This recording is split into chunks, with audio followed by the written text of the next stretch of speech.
Lali Déré, Shalom, bonjour Boker Tov. Boker Tov.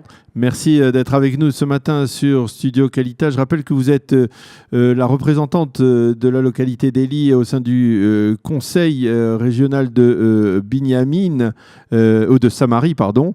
De Binyamin, pardon, de Binyamin. Et que c'est à ce titre que nous voulions vous parler ce matin pour évoquer le souvenir, la mémoire du Rav Amia Edetinger qui a succombé hier à ses blessures après avoir s'être comporté de manière particulièrement téméraire et courageuse face aux terroristes de l'attentat d'Ariel. Il a succombé à ses blessures et ses obsèques se sont déroulées hier. Et je pense qu'on peut dire que tous les Israéliens qui ont pu assister en direct ou en différé même des extraits de ces obsèques n'ont pas pu s'empêcher de verser une larme en écoutant les oraisons funèbres de certains de ces 12 enfants, 12 orphelins. Je suppose que le Rav Ettinger était une figure connue dans la localité d'Eli. Parlez-nous de lui. Non, justement, c'est ça qui est le plus intéressant dans cette histoire. C'est que cet homme-là qui a fondé une yeshiva, qui enseignait, qui était rosh yeshiva dans un quartier très difficile du sud de Tel Aviv, il voyageait dans une petite voiture rouge qui était assez impressionnante parce que, enfin, le décalage entre lui qui faisait à peu près 2 mètres de haut, qui était assez grand, assez impressionnant avec cette petite voiture-là, c'est toute une image parce que quand il ne voyageait pas dans cette voiture-là, donc il voyageait en train en stop, comme on dit ici, mon mari l'a déjà pris plusieurs fois, l'a pris plusieurs fois en train pour aller vers Tel Aviv. Et quand mon mari lui a demandé qu'est-ce qu'il faisait dans la vie, parce qu'on ne savait pas ce qu'il faisait dans la vie, il a répondu qu'il était comptable. Il n'a même pas raconté qu'il était rosh yeshiva. C'est-à-dire que les gens, en fait, n'étaient pas au courant ici. En fait, le sentiment, c'est qu'on a vécu à côté d'un ange et qu'on n'était pas au courant, quoi. On savait pas.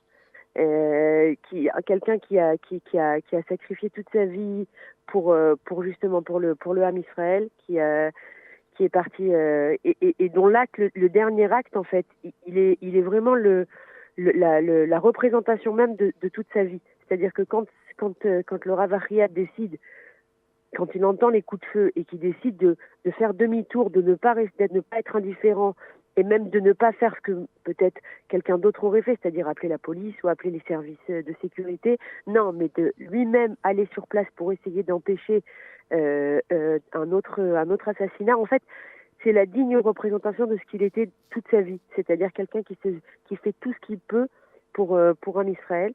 Et donc, on a appris en fait à le connaître, nous, à Eli, par le biais des oraisons funèbres.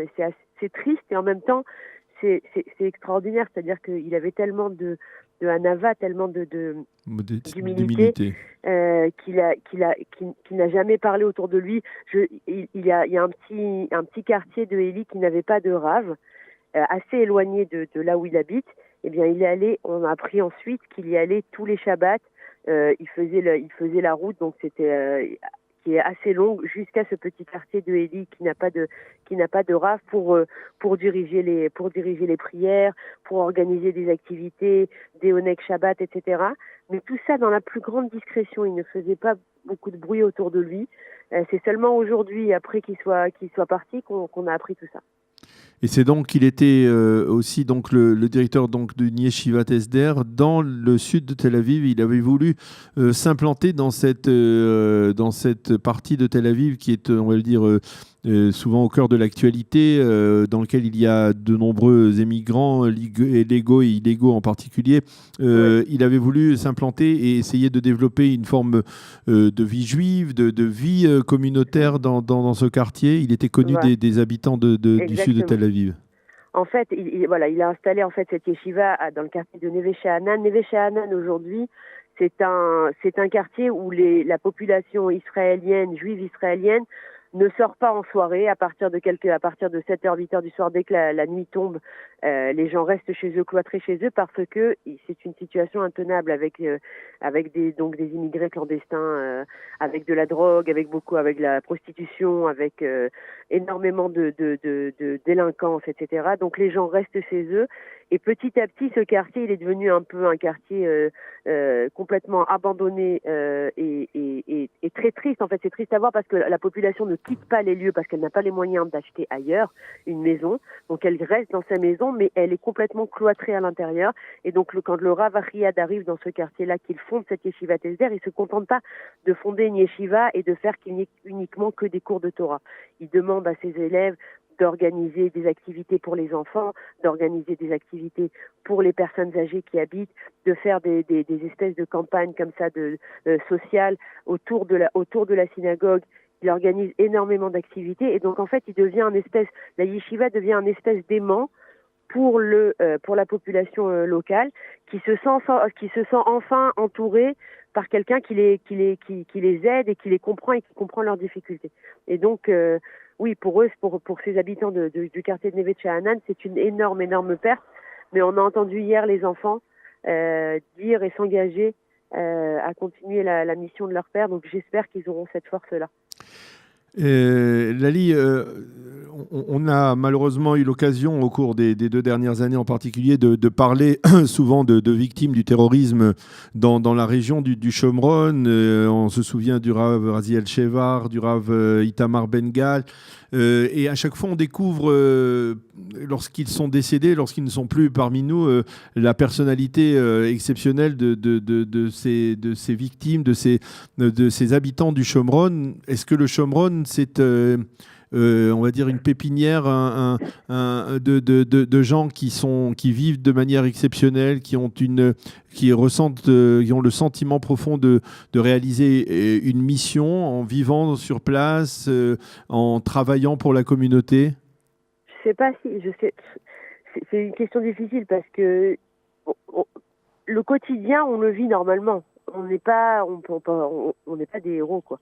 On vit notre vie normale, on est heureux de rentrer à la maison, on est heureux d'habiter ici, de participer à l'effort national pour la présence juive en Judée-Samarie, mais on vit pas au quotidien, on n'a pas l'impression d'être des soldats de commando et on n'a pas envie d'être ça. Mais c'est vrai qu'à chaque fois on se rend compte que ceux qui partent, en fait, ils se révèlent comme étant des personnes assez extraordinaires qui ne se contentent pas qui ne se sont pas contentés de leur train-train quotidien.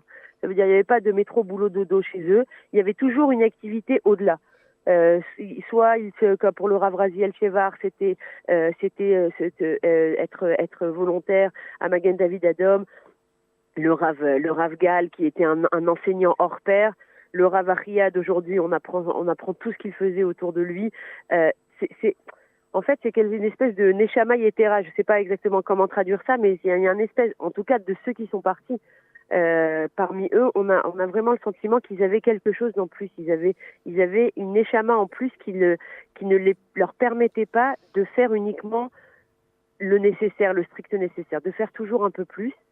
Et en fait, moi, la leçon que j'apprends, c'est qu'aujourd'hui, quand je vais aller à l'épicerie du coin ou quand je vais me promener ou quand je vais aller à la synagogue, je vais essayer d'apprendre un peu plus sur mes voisins, de savoir un peu plus qui ils sont, parce que j'ai pas envie d'attendre que Lo Alenu, Chas Veshalom, quelqu'un de parte pour savoir quelle personne il était.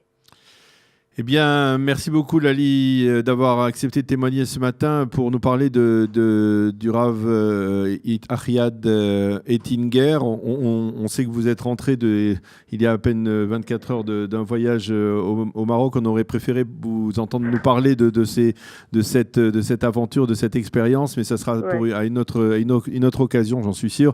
On aura l'occasion d'en reparler, mais en tout cas, merci d'avoir été ce matin avec nous pour évoquer le souvenir du Rav Ettinger, Zichrono Livracha, qui, après avoir combattu le terroriste de l'attentat d'Ariel, a succombé à ses blessures et a été inhumé hier à Petar Tikva. Merci encore et bonne journée. Shalom. Bonne journée.